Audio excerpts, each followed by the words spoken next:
জয়গুরু, জয়গুরু, জয় মা।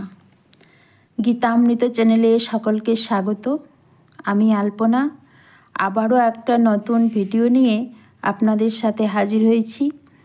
আজ ইংরেজি 14ই মার্চ শুক্রবার 2025, শ্রী চৈতন্য মহাপ্রভুর শুভ আবির্ভাব তিথি অর্থাৎ গৌর পূর্ণিমা মহোৎসব বা দোল পূর্ণিমা উৎসব। শ্রী চৈতন্য মহাপ্রভু হলেন কলিযুগের সাক্ষাৎ অবতার। কলির অধঃপতিত জীবেদের করুণা করতে তিনি আবির্ভূত হলেন শ্রীধাম নবদ্বীপে। তো আজকে তার আবির্ভাব তিথিতে আমরা জানব তার বাল্যকালের কয়েকটি অলৌকিক ঘটনা, জানব হরিনাম সংকীর্তন প্রচার করতে গিয়ে তিনি কত রকমের বাধার সম্মুখীন হয়েছিলেন, এছাড়াও কিভাবে তিনি পাপী-তাপীদের উদ্ধার করেছিলেন, এসব সম্পর্কে আজকের ভিডিওতে আলোচনা করব। যদিও মহাপ্রভু সম্পর্কে বলার মতো আমার জ্ঞান বা যোগ্যতা কোনোটাই নেই, তবু বিভিন্ন বই পড়ে বা জ্ঞানীগুণীদের বক্তব্য শুনে যেটুকু জানতে পেরেছি বা অভিজ্ঞতা লাভ করেছি সেটুকুই আপনাদের সঙ্গে তুলে ধরছি মাত্র। তো চলুন আর দেরি না করে আমরা সরাসরি ভিডিওতে চলে যাই।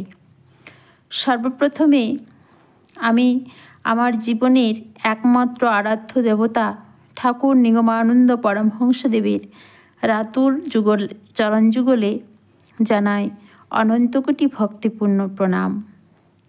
প্রেমাবতার গৌরাঙ্গ মহাপ্রভুর চরণে জানাই অনন্তকোটি সশ্রদ্ধ প্রণাম।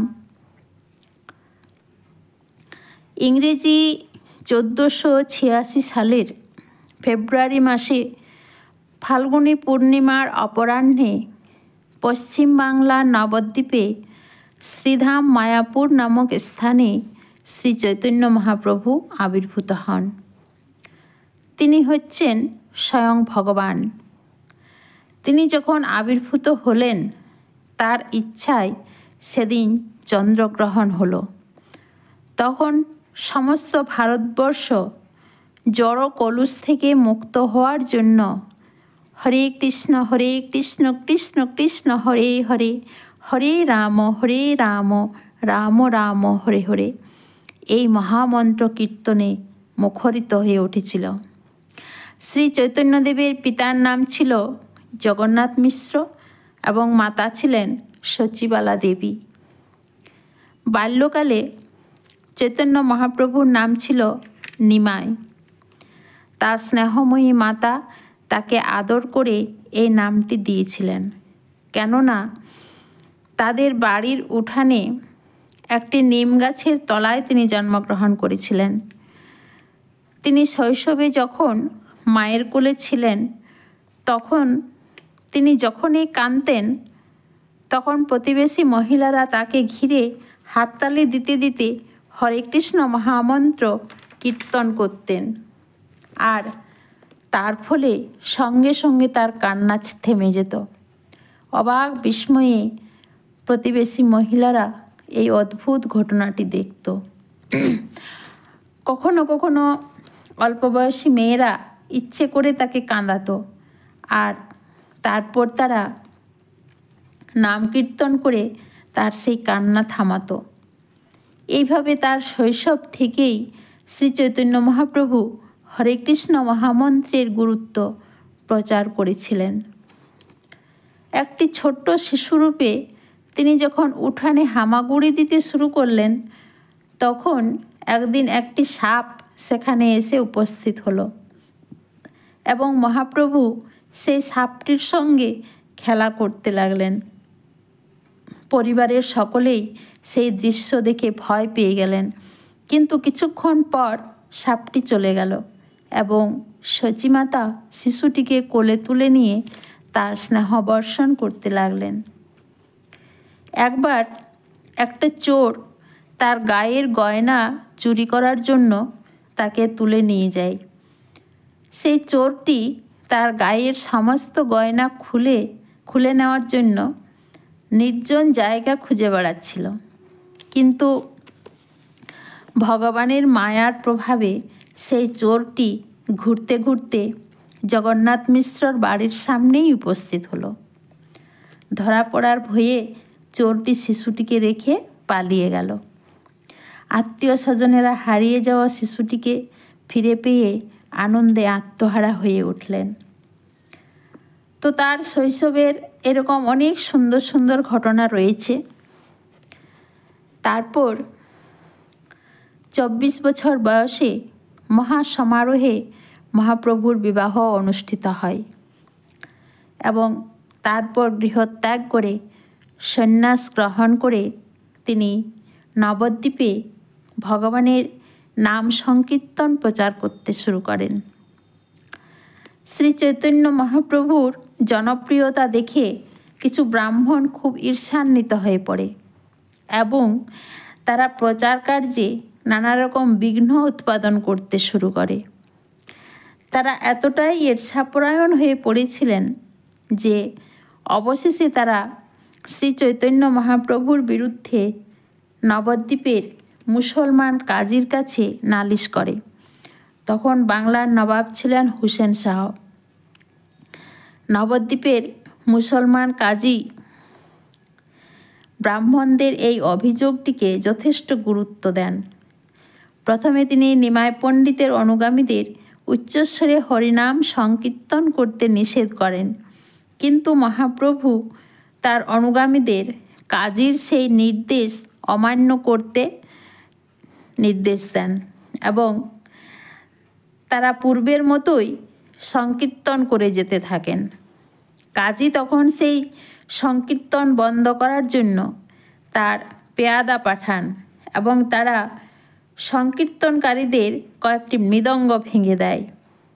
মহাপ্রভু তখন বিরাট আইন অমান্য আন্দোলন করেন।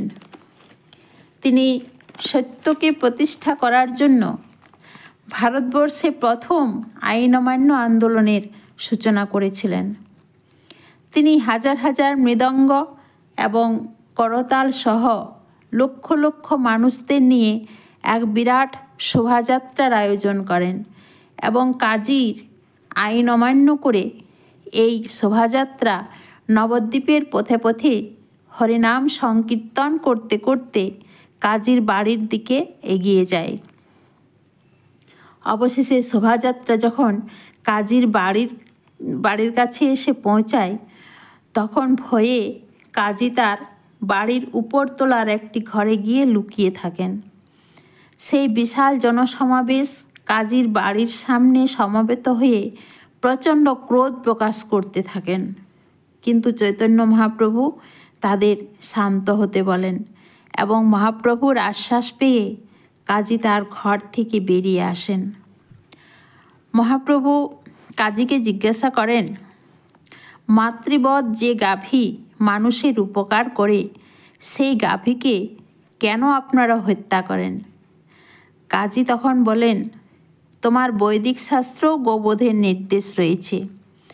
মহাপ্রভু তখন তাকে বললেন, বেদে ও পুরাণে বিশ্লেষণ করা আছে যে যদি কোনো প্রাণীকে নবজীবন দান করা যায় তাহলেই কেবল সেই প্রাণীকে বধ করা যেতে পারে। তাই মুনি ঋষিরা বৃদ্ধ পশুদের যজ্ঞ বলি দিয়ে সিদ্ধ বেদমন্ত্রে তাদের নবজীবন দান করতেন। তার ফলে সেটি বধ হতো না, তাদের নবজীবন লাভ হতো। কিন্তু কলিযুগের ব্রাহ্মণদের সেই শক্তি নেই, তাই কলিযুগে গোবধ সম্পূর্ণভাবে নিষিদ্ধ। তোমরা মুসলমানেরা পশুকে নবজীবন দান করতে পারো না, তোমরা কেবল হত্যা করতেই পারো। তাই তোমরা নরকগামী হচ্ছ, সেখান থেকে তোমরা কোনোভাবেই নিস্তার পাবে না। গাভীর শরীরে যত লোম আছে তত হাজার বছর গোহত্যাকারী নরকে অকল্পনীয় দুঃখ যন্ত্রণা ভোগ করবে। এই কলিযুগে একমাত্র যজ্ঞ হচ্ছে সংকীর্তন যজ্ঞ। এইভাবে মহাপ্রভু কাজীকে বোঝালেন এবং কাজী তখন শ্রী চৈতন্য মহাপ্রভুর চরণাশ্রয় গ্রহণ করলেন।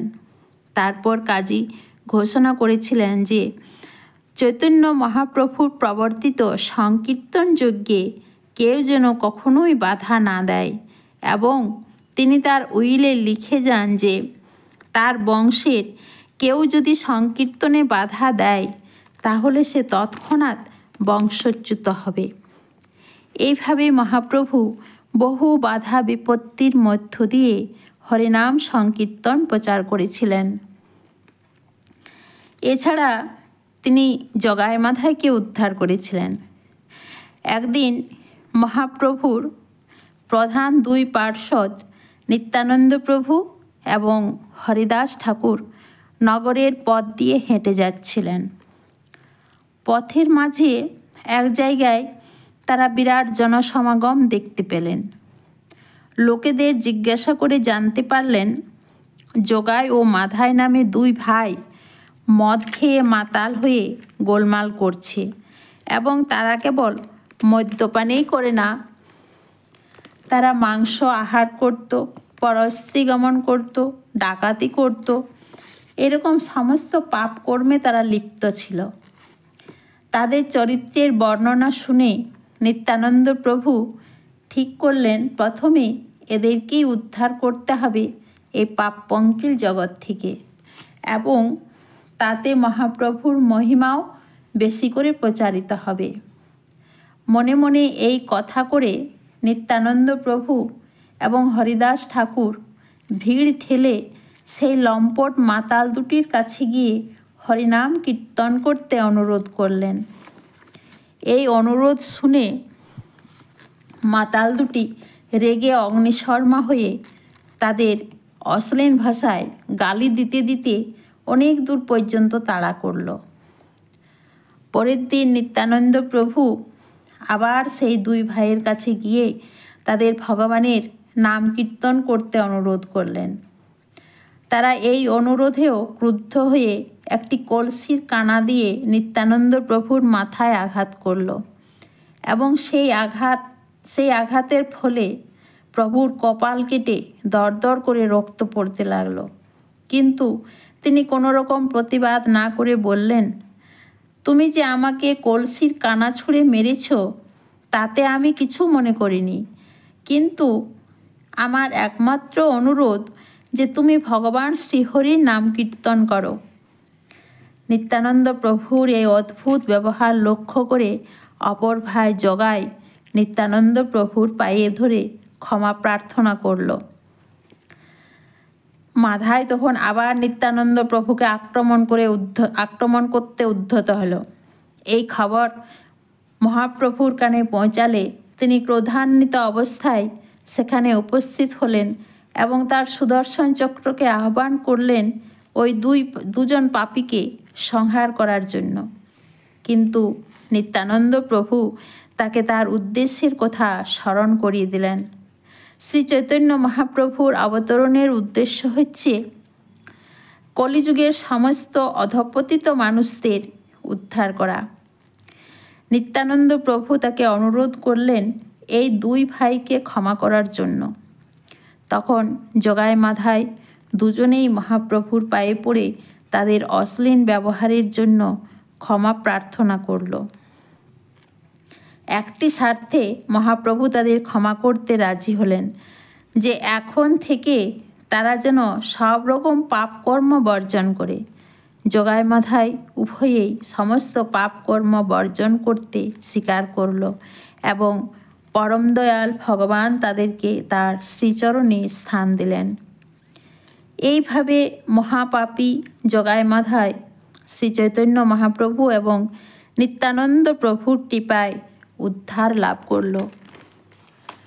তো গৌরাঙ্গ মহাপ্রভুর পথ ছিল ভক্তি ধর্মের পথ। অত্যন্ত সহজ এই পথ। মহাপ্রভু প্রচার করলেন যে মুচি হয়ে সূচি হয় যদি কৃষ্ণ ভজে। বৃহন্নারদীয় পুরাণে আছে, হরের নাম হরের নাম হরের নামৈব কেবলম কলো নাস্তেব্য নাস্তেব্য নাস্তেব্য গতির্নথ্য।